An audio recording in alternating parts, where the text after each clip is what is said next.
Bounce high, bounce low, all the way to Shiloh. So la, so me, so la la, so me. This is a little example of a song that we would use in first grade. And I'm going to show you how you can use an app called Seesaw to begin to track student growth. Okay, so in chapter 13, which is our reading for Thursday, there's a short little segment on tracking student growth, and they go through record keeping and portfolios, reporting to parents. But I think in today's world, digital apps are the best way to go to track student growth. And Seesaw, which we used at the beginning of the year for a little hello activity, this is a great one because parents can log in and see their students' portfolio, see what their kids have been doing in music class. The children can upload stuff themselves. So it's really great for empowering them, okay? So teachers can create assignments. You can create additional enrichment work, which would be great for those students that need extra, need a little bit more challenge, or they need a little more help, okay? So this is a little assignment we're going to do with Bounce High, Bounce Low. But first, I wanted to give you some context for the curriculum. So in a few weeks, we're going to be talking about curriculum. But this is an example of curriculum for the concept of melody in the first grade. So students up at the top here, students will, in first grade experience, recognize, respond to, read, notate, perform, and create melodic patterns. The melodic solfege system to be employed is movable do, syllables with a law-based minor. Okay, so here's melody. Here's all the concepts that we're learning in first grade. Notice mi, so, la is there. Singing in tune, imitating patterns, all of these things. The I means this is when you introduce that concept. So the first quarter, which is generally, end of August, September time frame to end of October, beginning of November. Second quarter then is the next 3 months, third 3 months, etc. I mean, it just moves by 9 weeks.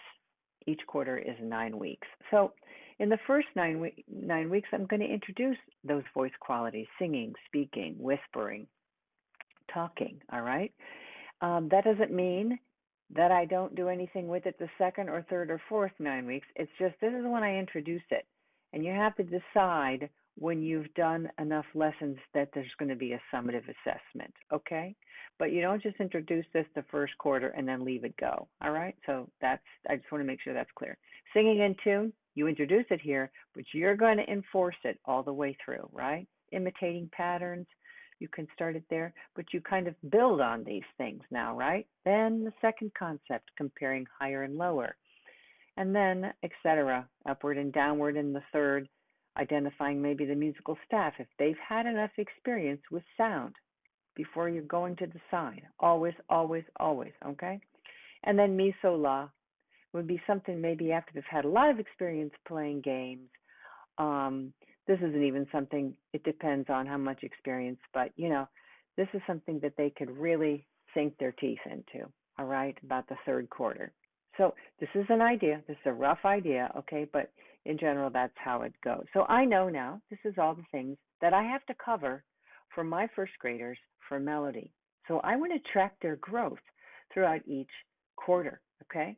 And it can get very cumbersome with a lot of paperwork and all of that kind of thing. So I think using Seesaw is a fabulous way to keep track of everybody, okay? So I've created one assignment example for the song Bounce High, Bounce Low that could be used as a summative assessment to measure students singing in tune, if they just use the words, or a formative assessment to see if they're grasping the solfege intervals of mi, so, la. And if you've already experienced a lot of songs with the solfege, this could also be a summative for grasping solfege, okay? So lots of different ways to use this. But what I want you to do is to go to Seesaw and create a teacher account. You can use that with your LVC EDU account, okay? Because for your final project, you're going to create a lesson plan in Seesaw so that you can begin to see how you can track student growth. So I want you to start playing around with it. So let's go and look at what it looks like in Seesaw. Okay, so here's our Seesaw. Here's our MED. This is the first Hello There greeting song, if you recall.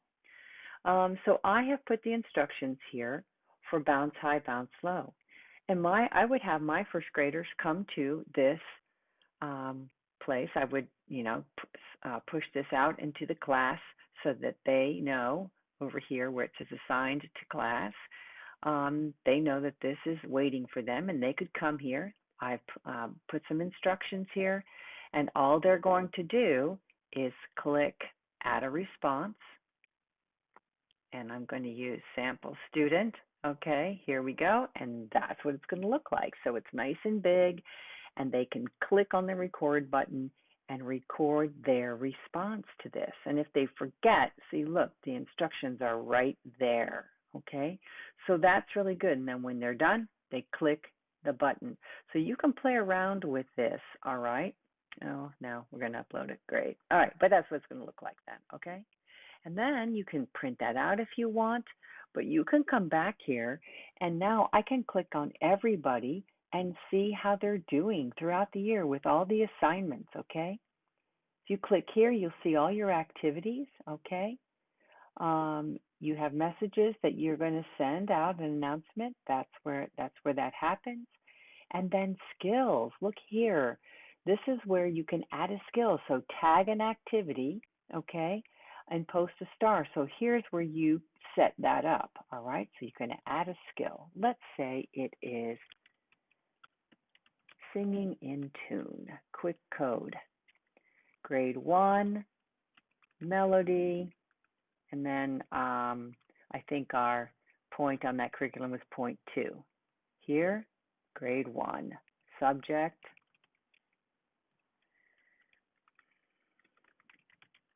and then a description here, right? So now we've got that, okay?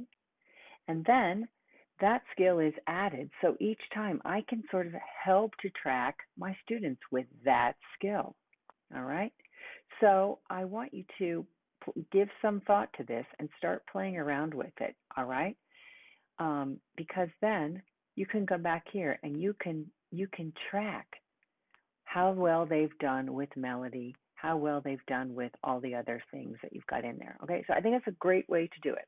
So go in, create your own teacher account, and you can even start looking around for other ideas, other activities. In fact, let me find one for you right now. I want to quickly, hang on, I'm going to come right back and show you some really good examples. Okay, I'm back. This is Amy Burns. She actually taught for us this summer in our graduate school. She's fantastic. She has all of these pre-made activities. And all I did, I clicked on this one. You just click, let's click on another one so you can see how it goes. Yeah, let's click on this one. That looks kind of cool. So you click on it, and then if that looks like something you want to do, I can listen to it, see if that's something I kind of want to use in my own. I save it like that. And where does it go? My library. How cool is that? There it is.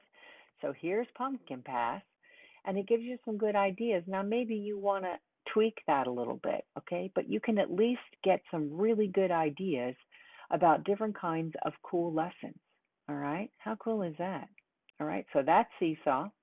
This is Amy Burns, and all I did was I was just Googling, okay? So Amy Burns and Seesaw, I'll put this actual link in the Canvas page so that you have it, all right? So let's go back to what am I supposed to do now? All right, here it is. First, create an account as a teacher. Then it's going to ask you to create a class as soon as you set up all that business with you as a teacher.